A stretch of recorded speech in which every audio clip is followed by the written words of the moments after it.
Darkness had slowly settled over the city, winding its velvet thread through empty alleys, and beneath the quiet, blinking windows of apartments stacked like silent puzzle pieces. Tonight felt different, not because of change in the air, but because of the peculiar restlessness that hovered in the room where you now lay.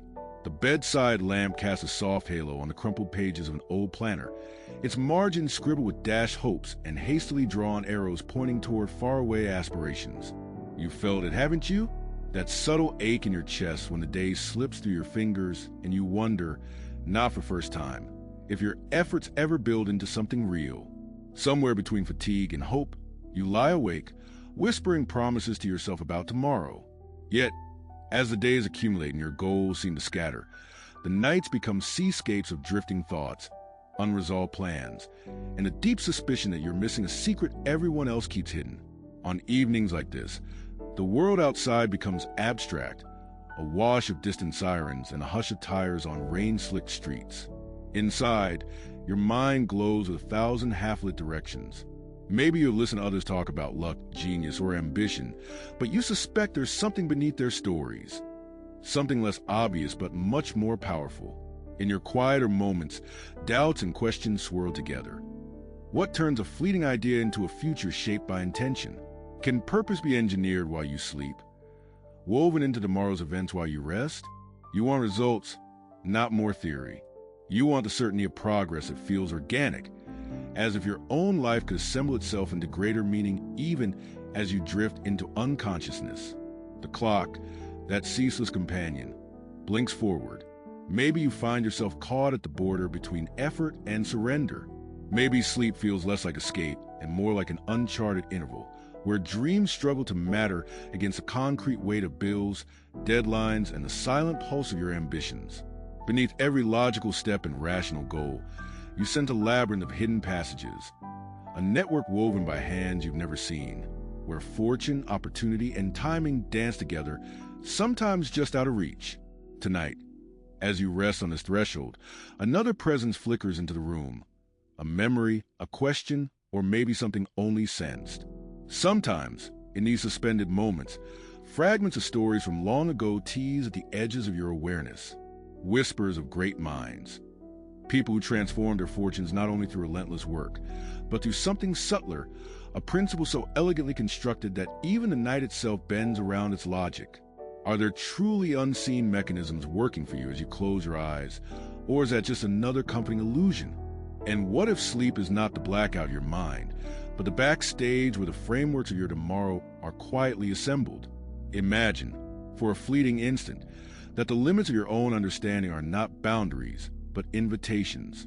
What if the silence between your last waking thought and tomorrow's first alarm is alive, a hidden workshop where something or someone stirs and sketches out a future more deliberate, more aligned with your deepest needs? In the hush that settles over your room, your mind reaches into the darkness, both wary and willing to believe. There's a reason you're still listening. Maybe you've come searching for comfort, a whispered promise that a new perspective awaits just beyond the next drowsy blink, or maybe you're driven by curiosity, unable to leave restlessness unanswered. In this very room, in this very moment, your story threads itself together with millions of others, all searching, all wondering. How does the puzzle of intention and circumstance fall into place? Does rest equal inertia, or is there more happening beneath the closed surface of your eyelids than you've ever dared imagine? Tonight is not about drifting off in simple escape, nor about finding solace only in familiar routines. Tonight, we embark on a gentle, illuminating journey, a bedtime story for grown minds, where the silent dimensions of night become fields of quiet preparation, and the acts of planning and achievement slip between the seen and the unseen. I invite you to yield, not out of exhaustion, but with the quiet excitement of someone at the threshold of discovery. In this space, as you close your eyes and find calm, let the questions remain unrushed. Together, let's explore what might be possible when the night and your imagination become allies. Lie back, let doubt soften, and join me as we awaken a story where every pause and every breath is a step toward a new kind of understanding.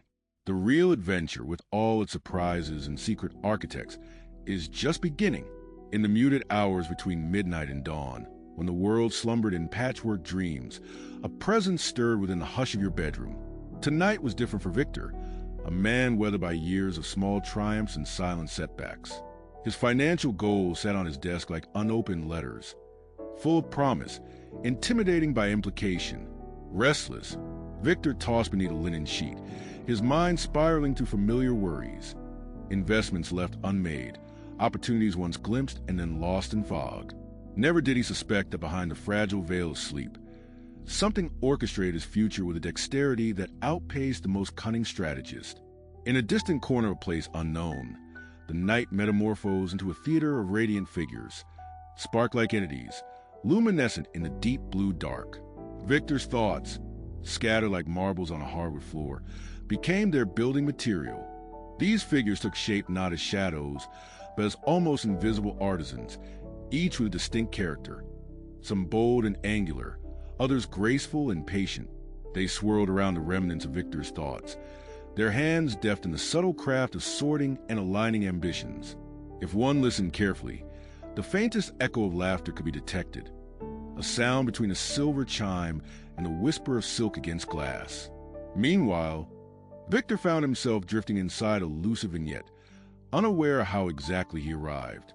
Here, he witnessed a lively bazaar set at the crossroads of his own memory and imagination. Stalls overflowed with curiosities, a ledger balanced on the edge of a gold coin, a map painted in stardust, contracts sealed with the aromas of future harvests. Across the square, an elder with wise eyes beckoned him closer. "Not every idea must survive the night alone," the elder murmured, rolling a tiny, glowing marble between gnarled fingers. "Sometimes, what you let go of returns as the cornerstone of something greater. Are you willing to release what clings, so new paths can be built while you rest?" Victor hesitated, the weight of unfinished financial wishes pressing on his chest. Still, guided by curiosity and the elder's calm, he offered up a weather hope, a wish he'd carried for years, that had never quite left the harbor. Immediately, one of the luminous architects swooped in, rearranging the space in Victor's imagined bazaar. A corridor opened, windows beckoned with possibility, and a gentle wind rustled hidden opportunities into view. This act, effortless yet precise, illustrated that letting go was not the same as losing, but rather an invitation for ideas to breathe and fuse with others, both practical and improbable. Shadows shifted and Victor found himself in a second scene, this one humming with industrious activity. Ornate bridges stretched between hilltops made of ledger books, each page alive with movement. The luminous figures moved along those bridges, carrying blueprints stitched from thought, weaving threads of calculation with strands of intuition. Now, Victor saw them sorting priorities, not all at once, but with a rhythm that respected the natural pace of progress. Archways labeled patience and momentum rose from the ground, connecting islands of possibility and sheltering seeds of new intentions. Quietly, a figure reminiscent of a childhood mentor approached Victor, offering a glimmering fragment shaped like a key. "Sleep is when the locks loosen," the figure said, voice smooth and soothing, "and the doors of planning unlock themselves from within. Do you trust these architects to sift through your ambitions, discarding the rubble, saving the stones that truly build?" Victor took the key. Instantly, doors appeared on the horizon. One led toward the familiar grind, and the other opened into an expanse lush with untapped ventures, the scent of chance mixing with anticipation in the air. In this twilight realm, Victor became a silent observer, watching as his glowing guides cleared tangled paths and laid stepping stones toward financial clarity. They neither hurried nor delayed, but negotiated and collaborated among themselves, forming an organized plan finer than any checklist or daytimer could offer. The sensation was one of gradual unfolding, a mosaic, not a sprint, where every servant of the night played a pivotal role. Victor, with each heartbeat, sensed old doubts dissolving, replaced by a lattice framework of intention, possibility, and calm. Now, as sleep deepened and Victor's physical self surrendered to rest, his inner architects, undisturbed by worry or rush, continued their luminous work. They knew that when the waking world returned, be it with sun or a songbird's tune, Victor's mind would cradle not chaos, but a network of subtle pathways, each leading quietly to tomorrow's prosperity. As the night unfolded further, A subtle breeze slipped through the barely parted window, carrying with it a faint scent of jasmine and distant rain.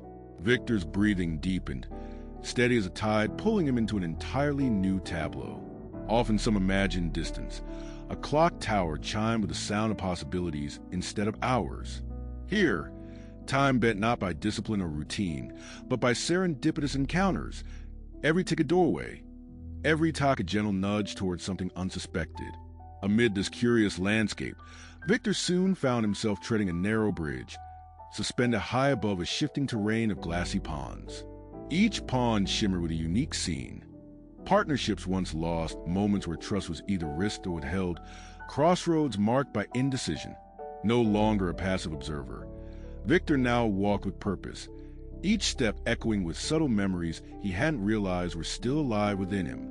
The air was charged with an unusual electricity, urging reflection on how improvisation often entwines with long-term vision. Instead of facing a roadmap drawn in stone, he felt the thrill of weaving intuition and logic, a dance demanding that the next move be both careful and courageous. A figure approaching the mist, their silhouette familiar yet elusive. She carried a lantern, all flicker and warmth, and introduced herself as Nayla, a weaver of networks. Most people, she explained softly, think opportunities land like apples, sudden, ripe, irresistible. But far more often, they arrive quietly, disguised as fleeting connections or offhand remarks.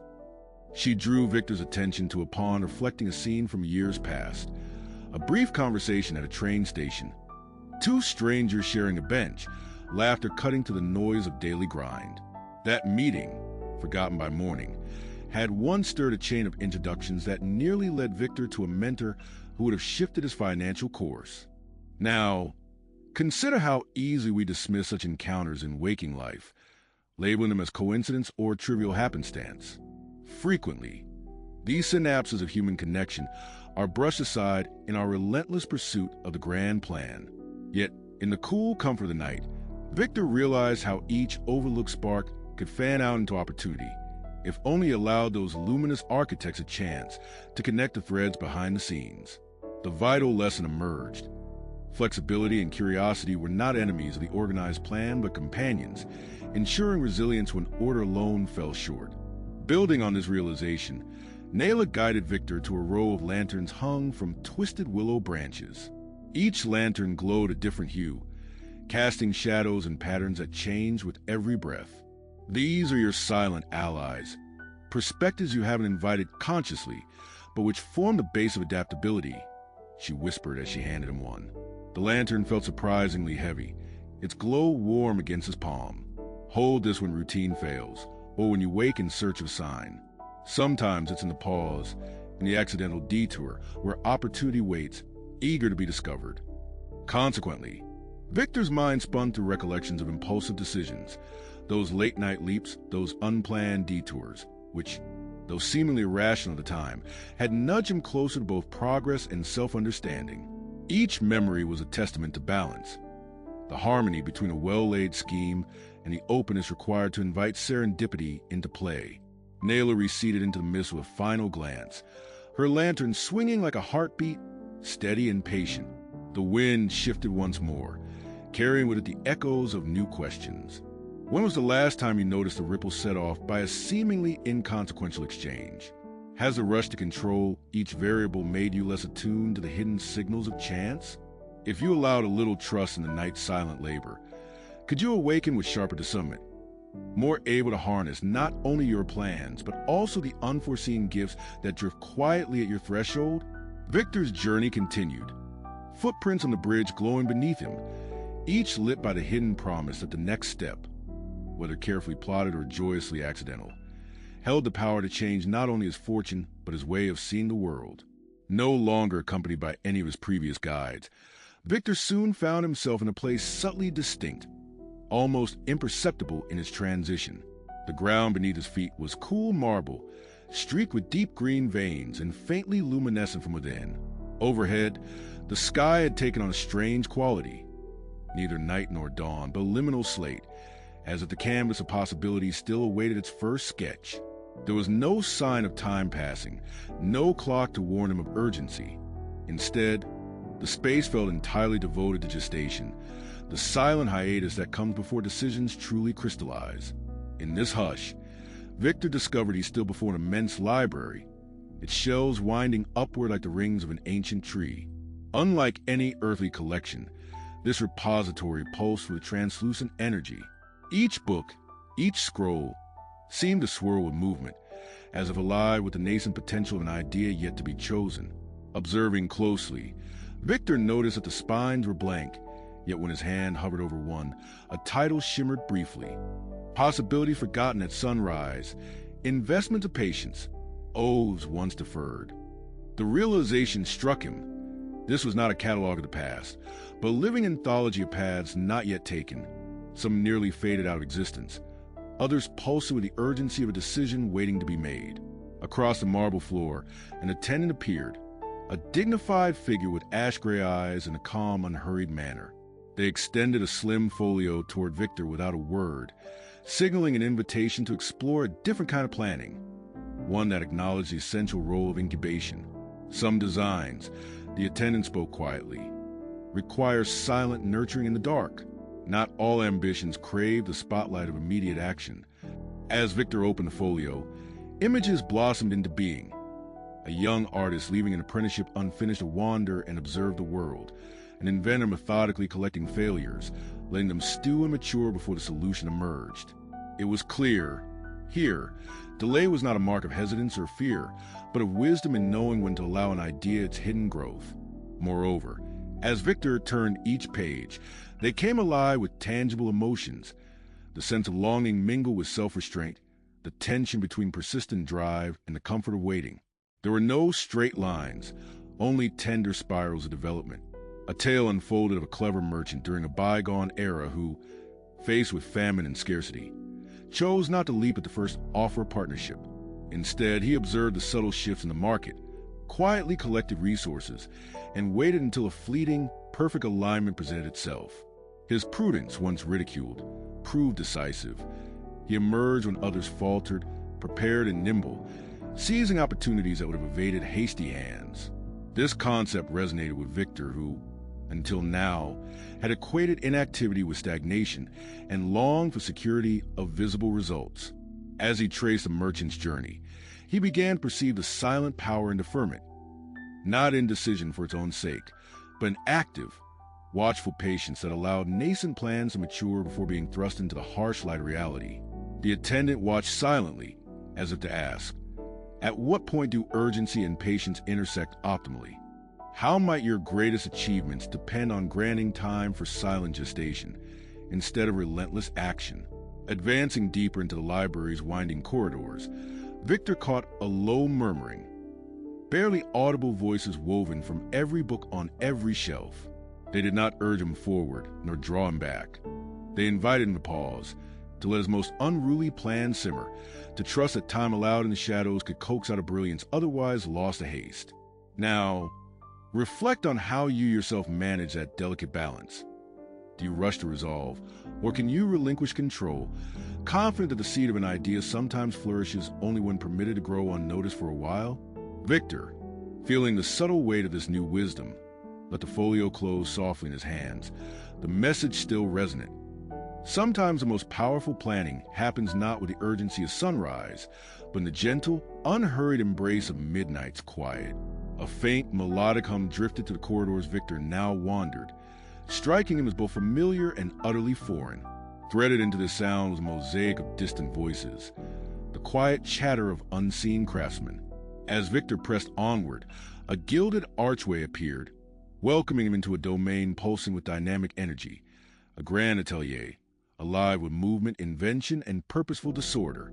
The walls, lined with blueprints suspended in translucent air, shimmer with the hues of possibility itself. Cobalt for risk, gold for tenacity, deep crimson for bold vision. Just beyond the arch, a tall figure in a forest green waistcoat worked feverishly over a sprawling workbench. Tools of every variety, a compass, sliding weights, even flickering candles whose flames danced to silent rhythms, cluttered the surface. The figure, introducing himself as Bernardo, offered Victor a welcoming nod without pausing his brisk activity. Here, he intoned, we sculpt intention into reality, not by stasis, not by waiting, but through deliberate living adaptation. Instantly captivated, Victor watched as Bernardo adjusted a complex mobile of gears and wires. Each minor shift, a twist here, a hesitant push there, sent ripples cascading through the entire contraption. Seeing Victor's fascination, Bernardo beckoned him closer. Every plan, no matter how meticulous, enters negotiation with the world beyond its boundaries. External shocks, unforeseen shortages, bursts of sudden prosperity. None can be perfectly forecast. It is in the rebalancing, the recalibration on the fly, that true mastery lives. Without waiting for agreement, Bernardo picked up a small, trembling glass bead and positioned it with precision on a delicate beam, which promptly wobbled in response. Notice how the structure flexes rather than breaks, he explained, because it was crafted not as a static monument, but as a living organism. Victor, reflecting on this, recalled a childhood memory, a garden wall his father had built from irregular stones, each carefully placed to yield against windstorms rather than stand fast and shatter. That wall had outlasted walls much grander and newer, precisely because it absorbed pressure and bent with the elements. Returning his gaze, Victor observed that even the air in Bernardo's atelier seemed to pulse in time with the subtle adjustments taking place, a symphony of continual, responsive change. Shifting his attention to a high table covered with scattered coins, contracts, and ceramic tokens, Victor listened as a woman with piercing gray eyes, ISA, added her perspective. You see, adaptation isn't merely about external pivoting, she shared, her tone warm but insistent. It's also internal, a readiness to revise your founding assumptions. Suppose you set your sights on a particular opportunity, only to learn midway that the ground has shifted. New trends emerge, alliances fracture, fresh demands outpace your prepared solutions. In these moments, holding too closely to yesterday's map blinds you to the trail emerging under today's steps. She slid a pale blue token into Victor's hand. It felt almost alive, humming faintly with an impulse to move. Ask yourself, what would happen if you treated your plan less like a finished script and more like a jazz riff, responsive, improvisational, alive to the chorus of change? ISA's words echoed, stirring an unexpected sense of liberation in Victor.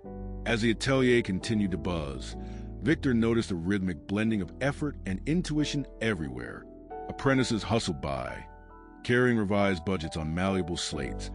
Artists painted visions that changed with every observer's glance. A clock in the corner sometimes ran backward, only to leap ahead moments later. The atmosphere beat with one message. Survival and success in planning depended not on unyielding adherence, but an attention dance between foresight and fluidity. Now, picture a situation in your financial life that suddenly defied your careful predictions. A market tilted, a partner changed course, or an innovation rendered previous logic obsolete. Do you freeze, clinging to what should have been?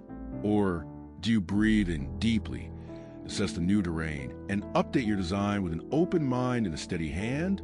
This is the atelier's art, the orchestration of the unexpected, the courageous embrace of revision. Indeed, Victor left the scene with a renewed sense of agility, realizing the hidden architect's crafty as fortunes didn't erode his agency. Rather, their work offered the scaffolding, flexible, responsive, vital, upon which his conscience could stretch and shape itself as the world shifted around him. He carried that lesson in his pulse, ready now to let the next room, the next dream, surprise him.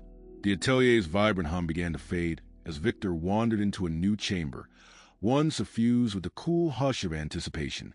Here, the walls curved inward, etched with swirling constellations that pulsed and ebbed as if alive. A gentle fragrance of cedar drifted through the stillness, evoking both distant forests and the possibility of undiscovered spaces. As Victor's footsteps echoed, he sensed he was not alone. A violin's plaintive note wafted toward him, melancholic and yet promising, tracing an invisible thread deeper into the chamber's heart. Within moments, a presence emerged from the shadows, a slender man cradling his violin, every movement deliberate and self-assured.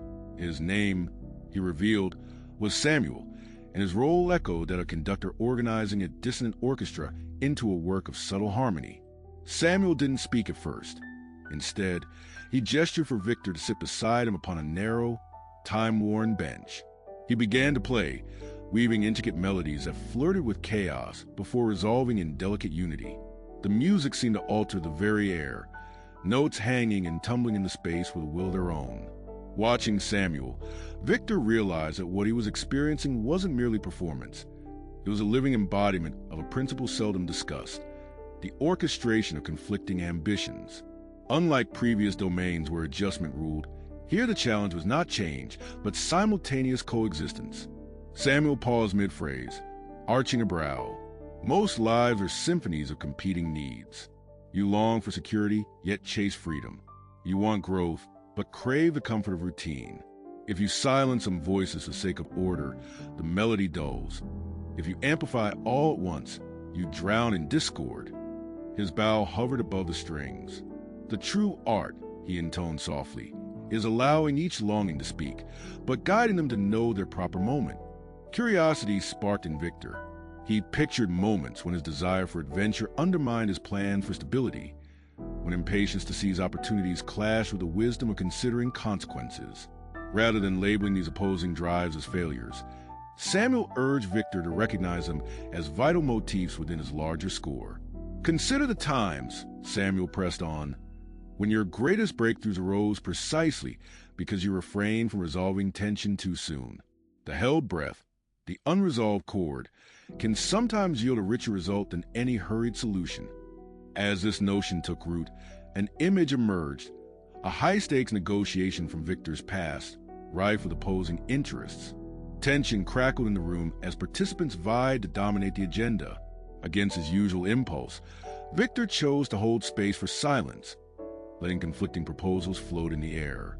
Instead of forcing consensus, he allowed discomfort, a silence in which the group gradually uncovered a compromise more sophisticated than any single vision. That turning point Victor saw now was not chaos but a form of musical suspense, a calculated pause that enabled something new to be born. The violinist's lesson lingered, but Samuel motioned for Victor to try the bow himself. At first, Victor's attempt sounded discordant and raw. Two notes clashed, reverberating throughout the chamber. Yet as he adjusted his grip and focused on coordination rather than control, the discord faded into something unexpectedly beautiful. Conflict cannot always be eliminated, Samuel murmured, but it can be woven into the score, giving depth and color to your music. Now, reflect for a moment on how your own plans balance internal contradictions, those hidden debates between your ambitions and your fears, your yearnings and your responsibilities. Have you tried too often to smother one voice in favor of another, only to sense a dullness creep into your daily routine?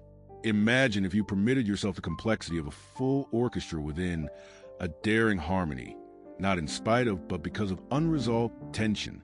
What sort of new music might you compose? Simply by letting each ambition express itself fully before gently guiding them into alignment. As Samuel's violin faded, Victor left the chamber changed, quietly certain that every story, his own included, could become more intricate, more authentic, if only all its voices were granted their time to sound. The landscape ahead shimmered with the promise of richer chords and more intricate harmonies yet to be discovered. As Victor continued through the labyrinth of his nightly odyssey, the path ahead unfolded into a luminous corridor, latticed with beams of soft silver light. The floor beneath his feet felt neither cold nor warm, but possessed an almost weightless quality, as if he walked atop a memory or a thought just forming.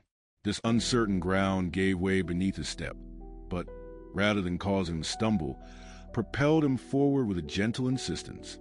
Soon, the corridor widened into a chamber entirely unlike any he had encountered, a circular space lined with intricate mosaics, each tiny tile glinting with inner light, as if recording private epiphanies sparked throughout time. Within this observatory of dreams, an old man stood hunched over a vast star chart, compasses and quills scattered about him. He looked up with bright, sly eyes that measured Victor not by age or weariness, but by the curiosity he still carried. "You've come far," he began, his voice soft, neither praise nor challenge. "But tell me, what do you make of those choices that seem too risky, those ambitions you tuck away beneath safer plans?" There was a layered quality to his question, an understanding that many paths worth taking demand a trust not in certainty, but in preparation's silent hand. The old man gestured for Victor to gaze up at the chart overhead, a cosmic map scrolling new constellations across velvet blackness. Constellations here weren't fixed. Rather, they shifted, rearranged by the potential decisions made in both caution and daring. Each time you weigh risk against comfort, you mark a new star's position, he said, tracing a finger along a spiraling arm. Yet too often, people let their fear of misstep keep their brightest ambitions shrouded, convinced nighttime is only a time for rest, not subtle boldness. Victor, catching a gleam of a particularly bright cluster, remembered the story of a woman from his past, a distant cousin who, seemingly on a whim, abandoned a well-paid but numbing job to open a bakery in a city already crowded with bakers. Everyone had warned her that this would mean ruin, perhaps years of struggle, but she counterbalanced boldness and comprehensive planning with a vision that extended far beyond recipes. She learned the neighborhood's pulse at different hours, mapped delivery schedules, partnered with struggling coffee vendors for mutual survival. Her risks, instead of wild leaps, became calculated moves, each one plotted on a mental star map not visible to most. As months unfolded, it was those meticulously navigated risks, not the easiest choices, that allowed her bakery to survive the initial storms. Eventually, she flourished, her courage pulling unseen opportunities into alignment much as new constellations appear on the old man's chart. All the while, the observatory pulsed gently with questions Victor could not ignore. Are you allowing comfort to become your only compass? When you're presented with an uncertain prospect, one neither foolhardy nor fully proven, do you consult your inner night sky, setting preparation and intuition in concert, or do you choose simply to withdraw? Around the chamber, the tiles flicker with brief images of explorers, inventors, tradesmen, each remembered for a single moment when prudence did not silence initiative, but rather lent it discipline. Feeling a strange courage, Victor inquired about the consequences of those who shun meaningful risk altogether. The old man's reply was swift and gentle, tinged with regret. Many drift without ever finding their true coordinates. They labor, yes, and they may even prosper, temporarily, but their stories fade unremarked, lacking the brilliant inflections risk can ignite. He swept an arm wide and Victor watched as clusters dimmed. Stories never written because safe choices demanded too little of the soul. As new constellations formed and danced in the domed roof above, Victor's pulse quickened. In these fleeting, silent negotiations between fear and ambition, those charged moments where uncertainty pressed on resolve, a different kind of planning thrived. Not content to simply survive the night, he sensed the call to align boldness with organization, ensuring his own life's map will be drawn not from faint caution, but from trails boldly charted, star to star. The old man smiled, watching understanding dawn in Victor's gaze, as if to whisper that in the hush of darkness, true planning lights its own way. In the ever-shifting hush of the observatory, Victor found himself drawn to a spiral staircase carved from translucent mineral, each step shimmering with a spectrum of colors. The climb felt both effortless and significant, as if each footfall released a hint of memory or an unspoken hope. Upon reaching the mezzanine, Victor discovered a peculiar scene. At a semicircular table, 5 figures sat arrayed, each absorbed in a different activity. One tracing runes into a pool of quicksilver, another assembling models fashioned from slender brass rods, a third consulting a sheet lined with abstract equations. None noticed Victor's arrival at first, deep within their individual processes, yet an unspoken harmony connected their actions as if they performed parts in some silent, synchronized ballet.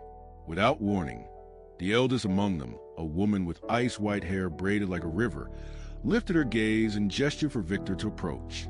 Sometimes, ambition wears a mask of solitude, but achievements rarely emerge from single minds, she said, her voice low and steady. Her companions looked up one by one, acknowledging Victor with a nod before returning to their crafts. At that moment, Victor realized he was witnessing the orchestration of collective intelligence, a powerful principle where each participant's unique skill set enhanced, rather than diminished, the whole. Rather than focus on the details of consensus, the woman inclined to share a story woven with the threads of rivalry and alliance. She spoke of the renowned stonemasons of Forgotten Mountain City, artisans notorious for their fierce individualism. In a year marked by calamity, a crack appeared in the city's highest bridge, a structure so essential that its loss would sever vital trade routes through the region. The masons addressed the problem first in isolation, each proposing a solution that played only to personal strengths. It was only when an unexpected storm forced them to shelter beneath the bridge, side by side, that conversation, not competition, sparked among them. As thunder rolled and lantern light flickered, old suspicions dissolved into begrudging respect. Puzzles were exchanged, inherited methods challenged. Overlooked flaws revealed themselves in a new light. The bridge, once a symbol of estrangement, became the literal platform for their unity. Together, their joint expertise fashioned a repair that rendered the structure stronger than before, able to withstand storms that individually none could have weathered. Moving beyond this tale, another figure at the table pulled a magnifying glass over a series of hand-drawn network diagrams. They explain how breakthroughs across diverse fields, from medicine to finance, often arose not from meticulously guarding secret plans, but from the unexpected collision between different perspectives. A mathematician outlining patterns, for instance, lends a unique lens to an entrepreneur's logistic tangle, while a poet's capacity for metaphor reframes a stuck negotiator's limits. The interplay of varied viewpoints doesn't just add options, it multiplies possibilities, often transforming an intractable dilemma into an elegant resolution unimaginably richer than solo efforts could devise. From this vantage point, Victor found parallels everywhere. In the collaborative energy of jazz musicians improvising intricate harmonies, in the controlled chaos of chefs blending traditions to craft a menu that surprises even themselves. Every venture, he observed, could be elevated if its architect invited the right companions to the table, not simply to reinforce existing convictions, but to spark the unexpected and question the unquestioned. Consider, then, how often you seek out voices that challenge your assumptions in your own pursuits. When facing a looming obstacle or a tantalizing opportunity, do you retreat into the comfort of solitary planning? Or do you dare to invite minds whose perspectives could shift your entire understanding? How much stronger might your designs become if built on the foundation of shared insights and occasional, productive friction? Returning to the tableau before him, Victor noticed the five figures now leaned together, combining fragments of their separate work into one intricate, resilient pattern. As he watched the separate parts interlock, each imperfect on its own yet flawless together, a quiet awe bloomed in his chest. The lesson was indelible. The most enduring achievements sometimes demand not solitary genius, but the will to blend and be transformed by the best of others, forging a unity greater than any single vision could hope to imagine. Reflecting on this journey so far, you might sense that a subtle transformation has been unfolding beneath the surface, much like the unseen current that pulls a river forward before any ripple appears on the water's face. The world you entered at the beginning was fragmented, filled with restless questions and muted hopes, its pieces drifting apart like leaves on a gentle stream. Now, as you linger in this liminal passage, a quiet revelation begins to take shape, a sense that the many layers of experience, insight, and hidden wisdom gathered in your night's wandering are gradually interlacing into something steadily coherent, something that feels both newly born and deeply familiar. It is as if you had traveled through a series of interlocking chambers, each illuminated by a different quality of light. Sometimes the moon's serene guidance, elsewhere the flicker of embers tending long-held memories. Each encounter, each mysterious figure or echo of laughter in the distance, served not only as a guide, but as a facet of some larger, more intricate architecture. There's a resonance building, soft at first and now swelling into a chorus, that hints at how these moments, seemingly disparate, are in fact threads drawn through a larger tapestry. Their interplay is like background constellations you cannot name, but instinctively trust to chart your way across uncharted territory. Imagine the texture of dreams just before waking, a time when the mind begins to stitch the wild fabric of imagination to the fine mesh of reality. There's a unique hush in that interval, as if the night itself is holding its breath, allowing you to sense the bold design that's been quietly emerging behind your eyelids. Thoughts, ambitions, forgotten wishes, and sudden intuitions don't so much clash as swirl together, forming a slow, elegant spiral that pulls forward without haste or hesitation. You may realize with a certain quiet amusement that the boundary between conscious effort and organic unfolding is less rigid than it once seemed. There's an architecture at play here, one that values both the draftsman's precision and the gardener's faith in silent growth.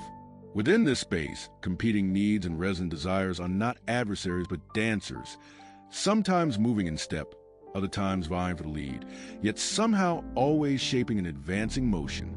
The struggle is not for dominance or certainty, but for the harmony that emerges from tension and release, much like the gentle cadence of deep breathing that carries you through sleep's depths. In these moments, the world is not a ledger to be balanced or a plan to be forced into obedience, but rather a living script, one whose sweep depends on your willingness to yield to its rhythm as much as you direct it. As you walk now through this corridor poised between conclusion and renewal, notice how the air seems richer, charged with the anticipation held in the pause before dawn. The lessons carried forward are not static or heavy but fluid, a gathering of silent agreements and delicate negotiations your mind has made with itself in the safety of night. Perhaps you glimpse for the first time the possibility that your most important preparations happen not always by willful control, but through the trust that, even as you rest, your inner world continues to build, reshape, and quietly align the future's foundations. In the stillness that follows, the distant sounds of the waking world, so faint just now, remind you that another chapter soon readies itself to be written. With a new sense of unity, both fragile and profound, you stand on the threshold, neither lost in the uncertainty of dreams nor tethered by yesterday's boundaries. The passage is clarified. The disparate notes of your night's symphony have begun to suggest a theme. You remain poised, waiting for the first note of awakening to strike, knowing that what follows will be shaped by every unseen architect, every silent choice, every measure of faith you have breathed into the night. As the veil of night began its quiet withdrawal from Victor's world, the city outside his window hinted at rebirth, light slowly feathering through the hush, painting patterns on walls and rooftops. His body rested in stillness, but within him, the echo of the night's journey lingered, a gentle murmur, deeper than a recollection yet lighter than a dream. He had traveled across realms not mapped by waking reason, guided by enigmatic architects and chance encounters of memory, desire, and daring, all of whom had left their subtle marks. There was no single revelation awaiting him at the end. Instead, an intricate mosaic grew from the whispered conversations of his intentions, doubts, and quiet hopes, all of which had paced together under the tender stewardship of sleep. The dawn's soft light revealed a new truth. Achievement, he now understood, is not conjured from rigid designs or sheer force of will, nor from a restless chase after what flickers just out of reach. Rather, it is shaped in surrender to midnight's delicate labor, in the freedom granted to the hidden workers of the mind to reorder the pieces, connect unlikely sources, and mend the silent bridges between what was, what is, and what might just be. In this luminous afterglow, Victor recognized the wisdom of allowing space, not only within a day, but within his own core, for quiet organization to unfold. Sometimes clarity comes not from bearing down, but from leaning into uncertainty, trusting that even as we sleep, possibility and preparation mingle like silver threads against deep blue velvet. He remembered the faces of those he had met, the patient mentors, the bold risk-takers, the weavers and musicians and architects of his inner world. Each had given him not answers, but invitations. To pause and listen, to let the apparent chaos reform without his hand on every lever, to allow divergent melodies to settle into unexpected harmony. In the space between action and release, the future's architecture is drawn, not as a static monument, but as a living thing, patiently assembled and reassembled by forces seen and unseen. The meaning of rest had changed for him. It was no longer the mere cessation of activity or the passive erasure of fatigue, but nightly venture into a realm where the fiercest dreams are welcomed, where silent counselors sketch, erase, and bold anew the blueprints of tomorrow. Victor rose with the sun, that morning not only lighter, but sharper. The world outside seemed newly pliable, its edges softened, and its possibilities a touch nearer to grasp.